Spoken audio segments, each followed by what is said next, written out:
Hi,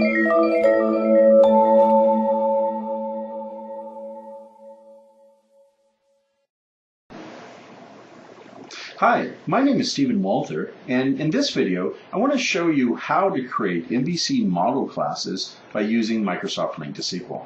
So let me start by explaining what an MVC model class is. What is an MVC model class? An MVC model contains all of your application logic, all your business logic, all your logic for accessing the database. It contains the bulk of your application code. So everything that's not in a view, anything that's not view logic, anything that's not controller logic, ends up in your model.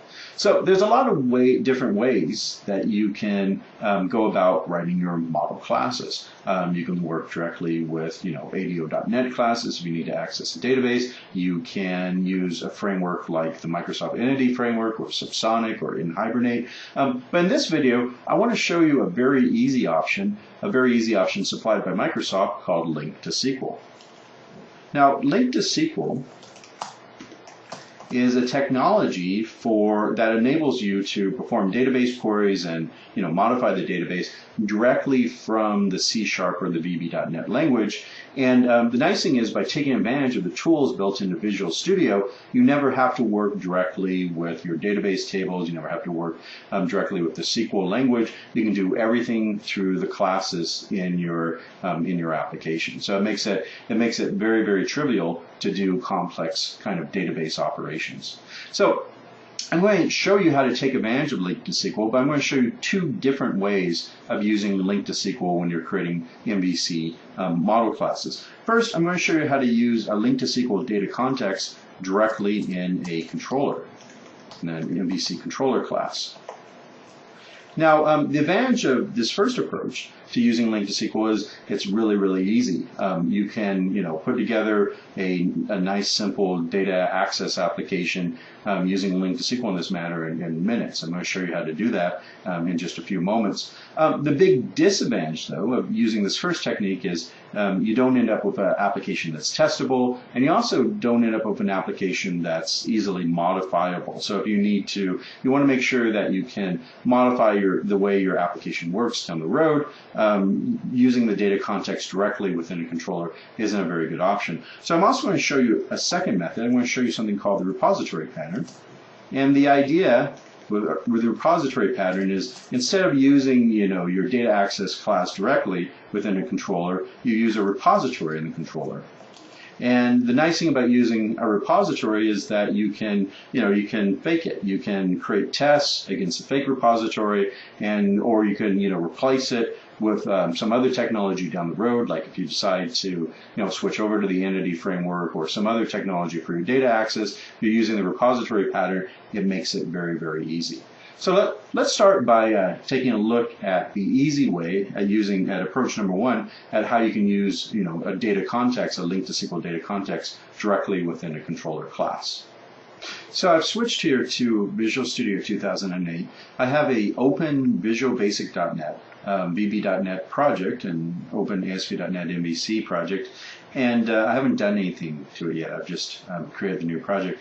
Now, I want to go ahead and create a simple movie application, just an application that shows movie database records. And the first thing I want to do is I want to create a database table, and that's really easy inside of Visual Studio. I can just right-click on my app data folder, go to Add, Add New Item, and notice that one of the items I can add is a SQL Server database. So I'm going to go ahead and create a new database. I'm just going to call it Movies DB, click Add, and now I have a new SQL Server, Microsoft SQL Server database. Now I'm going to want to add a table of movies into my database. So let me double click on the movie database, and I'm going to right click on Tables, select Add New Table, and now I'm ready to go ahead and add my movie database table.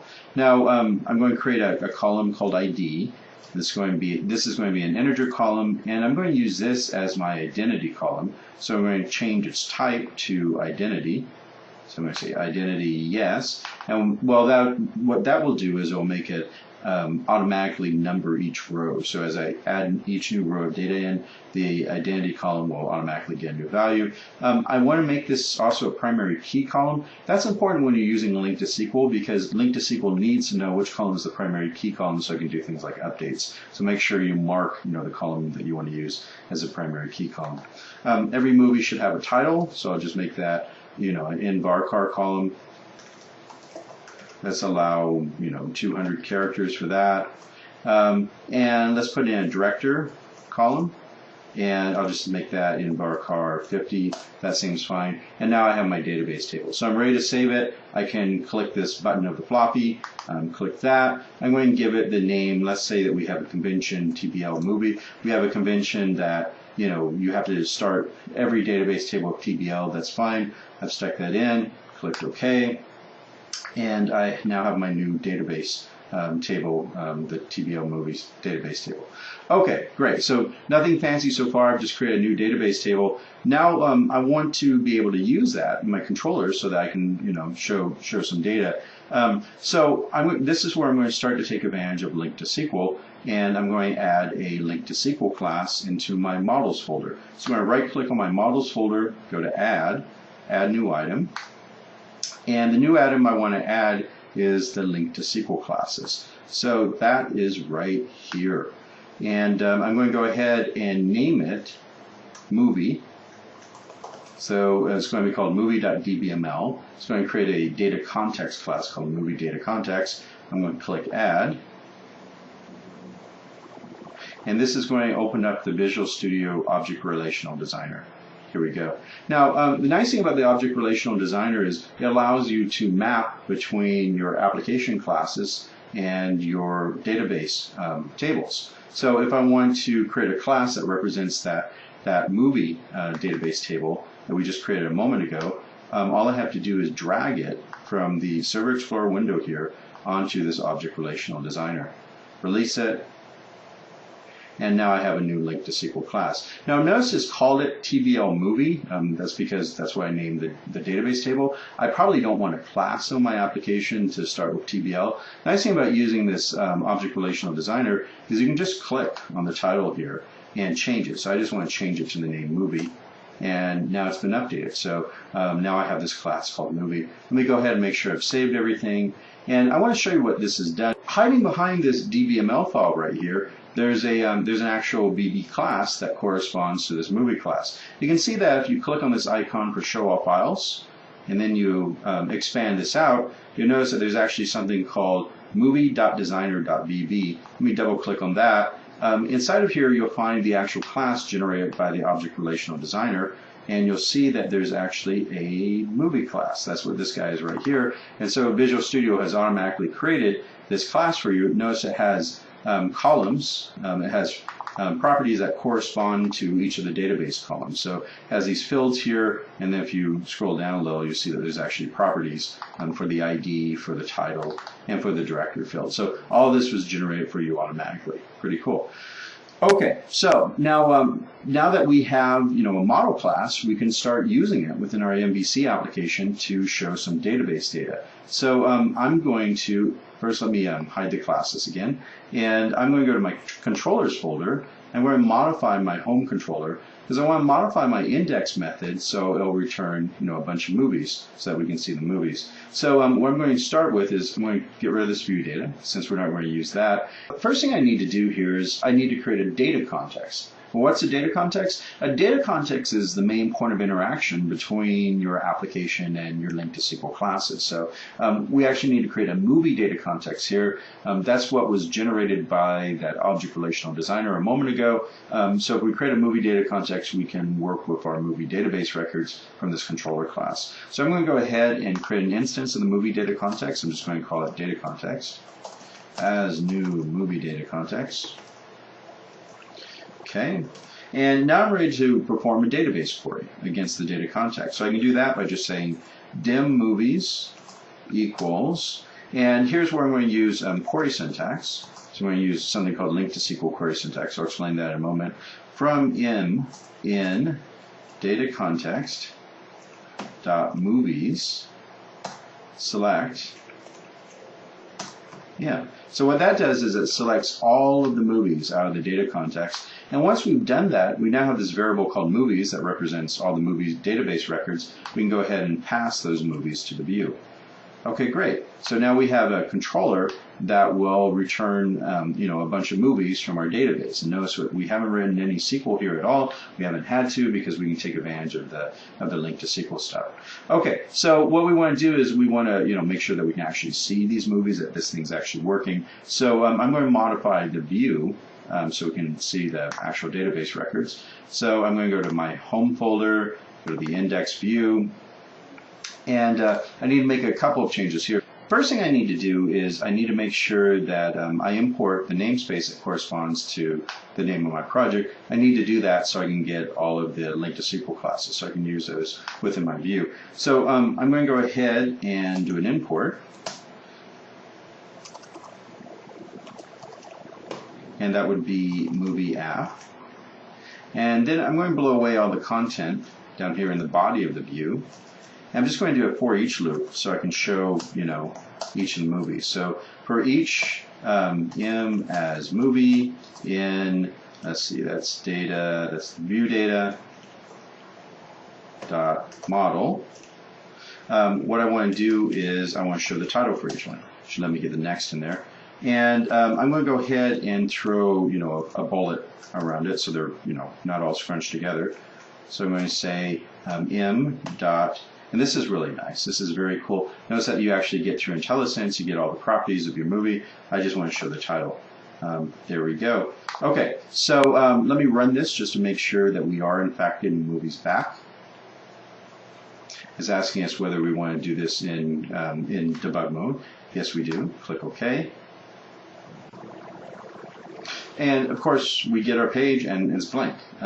So this shouldn't be surprising since we actually don't have any movies in our database. So let's fix that. I'm going to switch back over here. I'm going to go to my movies DB database. I'm going to right click here and say show table data.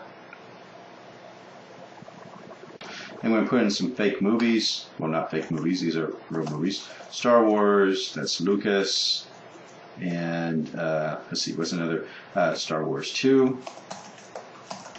That's also Lucas. So that's my those are my movie database records. And now if I switch back and I hit refresh on the browser, there we go, Star Wars and Star Wars 2. So this is working great. We're able to use LINQ to SQL to grab the database data and show it. Now, one thing I want to point out here, since we're talking about LINQ to SQL, is going back to this controller class. What we used here is something called query syntax. We use something called query syntax to grab the records out. So LINQ to SQL actually supports two very different types of syntax for performing queries against the data context. We use something called query syntax, and when you use query syntax, you use features of the VB.NET or C# language to perform queries directly in those languages. If you prefer, you can use something called method syntax.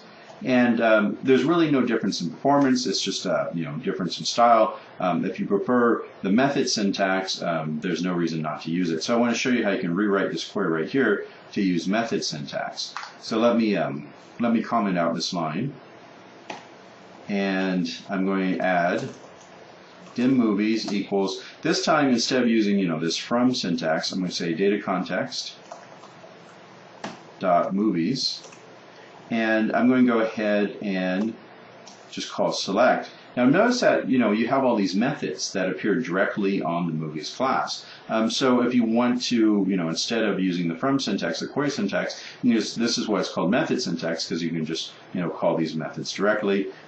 You have to use something called a lambda expression inside of it to specify which movies you want to get back. The way you write a lambda expression in Visual Basic is you use function and you give m and then you give the actual record you want to return. I actually just want to return all the movies, so that should work fine. Okay, so just to show you that this also works, let me run this.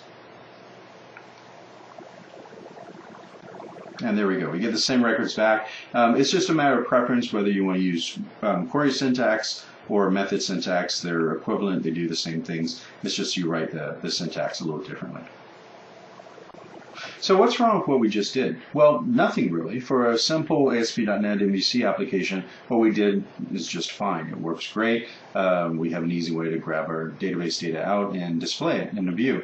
Now, the problem, though, is for applications that might, grow more complex over time. The problem with what we did is it makes it very hard to, switch out data providers in the future. Also, we can't really test our controllers anymore because now our controllers are directly interacting with the database, so it's not as convenient to test them because now we can't run a unit test without actually hitting the database. So that's why I want to talk about this second method, the second method of doing data access in a MVC application, and that's to use something called the repository pattern. So the idea of the repository pattern is what you do is you create an interface and you use the interface within your controller class instead of using an actual concrete implementation of the interface, and that keeps things very flexible. So you create an interface and then you create a class that implements that interface, the actual repository class. And then if you want to later on, you could create another class that implements that interface using some other data access technology. So we're going to create one that uses LINQ to SQL, but if you wanted to switch later on, you could create, instead of creating like a LINQ to SQL repository, you could use a in Hibernate repository, or really anything you want. The idea is that, again, all this keeps you flexible because if you're using an interface within your controller class, it doesn't care how it's actually implemented as long as it has the right methods and properties on it. So let's go ahead and use the repository pattern. I'm going to switch back over here to Visual Studio. So to use the repository pattern, the first thing I need to do is I need to create an interface. I need to create an iMovie repository interface. So let me go ahead and add an interface into my models folder. And again, I'm just going to name it iMovie repository. Click Add. And there's my interface. And my interface is just going to have one method on it, one function called listAll.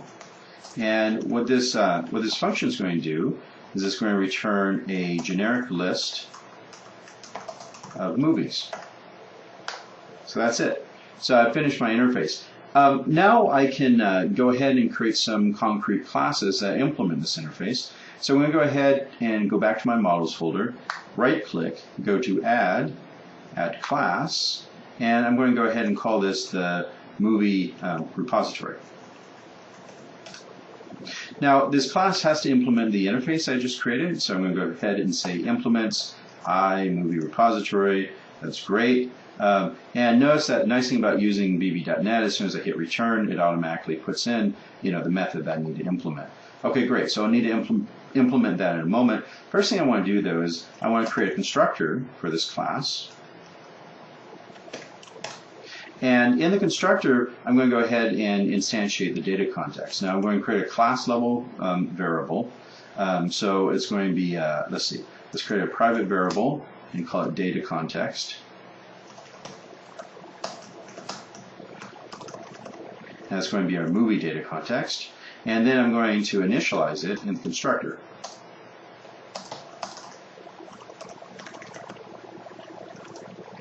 And there we go. Okay, great. So so this is set up. Now we just can implement this listAll function. So what we want to do in here is we just want to go ahead and return. We said we're going to return a generic list of movies. So I want to say return data context dot movies dot to list, and there we go. So we're done. We've created a concrete implementation of our repository class. So let me go ahead and save this. And now what I want to do is I want to modify my home controller. So let me go ahead and open up that file. And in my home controller, I no longer want to just instantiate the data context here directly. Instead of using the data context directly, I'm going to use the repository.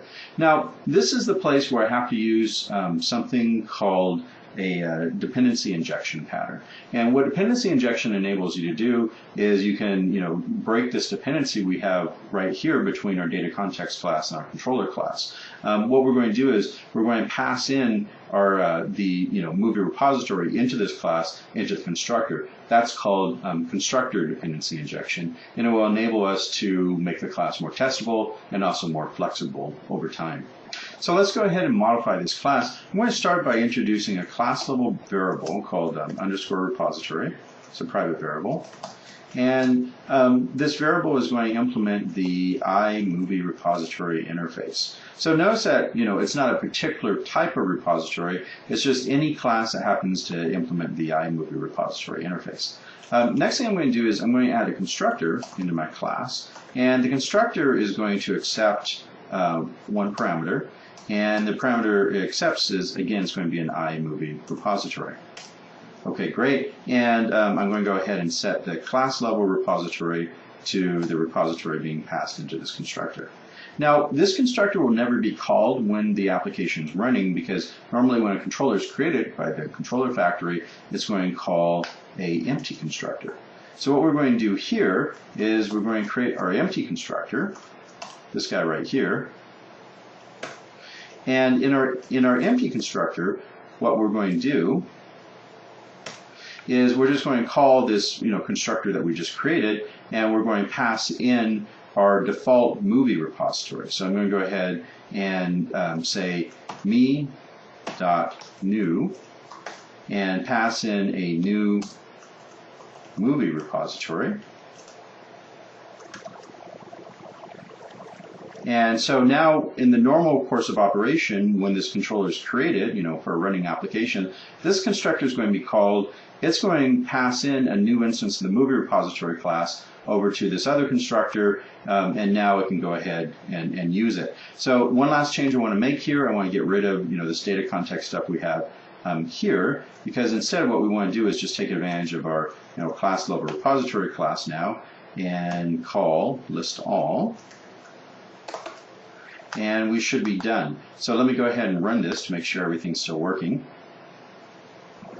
And we get the same list of movies again. So this time we've shown the movies now using the repository pattern, using dependency injection, constructor dependency injection. And the advantage of that, again, is it makes our class highly testable, because now in our unit test, what we can do is we can create a new instance of the controller by calling this constructor directly. And the advantage of calling this constructor is we can go ahead and pass in another class that implements iMovie repository, but that doesn't actually access the database. So that makes it very easy for us to create unit tests where we can test sort of the functionality of this class without having to actually touch the database. So that's one of the big advantages of using the repository pattern. The other advantage is, down the road, if we want to, switch from using LINQ to SQL to some other unknown technology, maybe something else Microsoft will come up with in the next couple of years, we haven't built in any dependency anymore within our controller on LINQ to SQL. We can use any sort of, data access technology we want now, and we don't have to sort of modify the way our controller classes work. So in this video, I've shown you two ways to handle, data access in an MVC application. I've shown you two ways to use LINQ to SQL within your model. The first method I showed you is to just use the data context directly in the controller, and using this method is fine if you're just building a simple application. You just want to get it done as quickly as possible. There's nothing wrong with using the LINQ to SQL data context directly in a controller just to get the application done. But if you're worried about sort of the future, if you're worried about long-term maintenance of your application, then you'll want to consider using something like the repository pattern, because what that enables you to do is enables you to build your application so you don't have built-in dependencies on particular data access technology like LINQ to SQL. I hope this video has helped you to understand how to use LINQ to SQL within your model classes and some different techniques for doing data access within an ASP.NET MVC application.